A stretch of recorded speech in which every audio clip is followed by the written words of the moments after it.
بسم اللہ الرحمن الرحیم۔ حضرت علی رضی اللہ تعالی عنہ نے فرمایا، جو شخص چھوٹی مصیبتوں کو بڑا سمجھتا ہے اللہ تعالیٰ اس کو بڑی مصیبتوں میں مبتلا کرتا ہے۔ جو شخص اپنی قدر آپ نہیں کرتا کوئی دوسرا شخص بھی اس کی قدر نہیں پہچانتا۔ جو شخص کسی کے احسان کا شکر گزار نہیں ہے وہ آئندہ ضرور اس سے محروم ہو جاتا ہے۔ جو شخص بھلائی کا فائدہ معلوم نہیں کرتا وہ اس کے کرنے پر قادر نہیں ہوتا۔ جو شخص گناہ سے پاک اور بری ہو وہ نہایت دلیر ہوتا ہے، اور جس میں کچھ عیب ہو وہ سخت بزدل ہو جاتا ہے۔ جو شخص کل کو اپنی موت کا دن سمجھتا ہے موت کے آنے سے اسے کوئی تکلیف محسوس نہیں ہوتی۔ جو کام لوگوں کے سامنے کرنا مناسب نہیں مناسب ہے کہ اس کو چھپ کر بھی نہ کیا جائے۔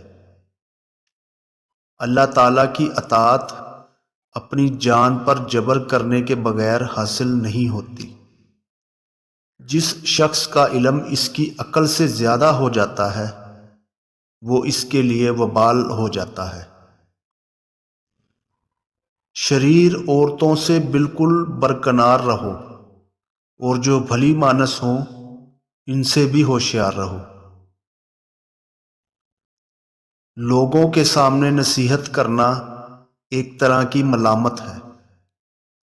جب تک کسی شخص سے بات چیت نہ ہو اسے حقیر نہ سمجھو۔ اگر کوئی قابل شخص دوستی کے لائق نہ ملے تو کسی نااہل سے دوستی مت کر۔ موت سے بڑھ کر کوئی سچی اور امید سے بڑھ کر کوئی جھوٹی چیز نہیں۔ ایسا بہت کم ہوتا ہے کہ جلد باز نقصان نہ اٹھائے، اور ایسا شاذ و نادر ہی ہوتا ہے کہ صبر کرنے والا کامیاب نہ ہو۔ جیسے جہالت کی بات کہنے میں کوئی خوبی نہیں ایسا ہی حق سے چپ رہنے میں کوئی بھلائی نہیں۔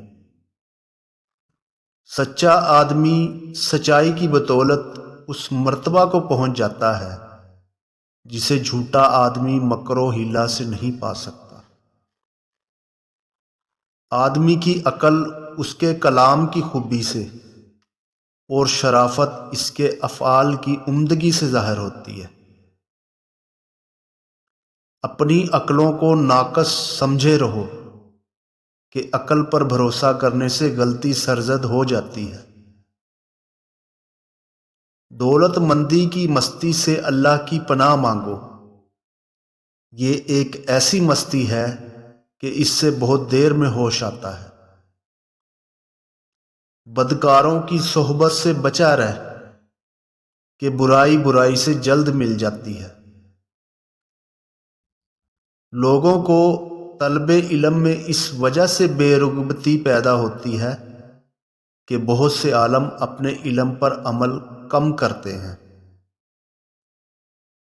اگر دنیا ہمیشہ ایک شخص کے پاس رہتی تو اب جن کے پاس موجود ہے ان کو ہرگز نہ ملتی۔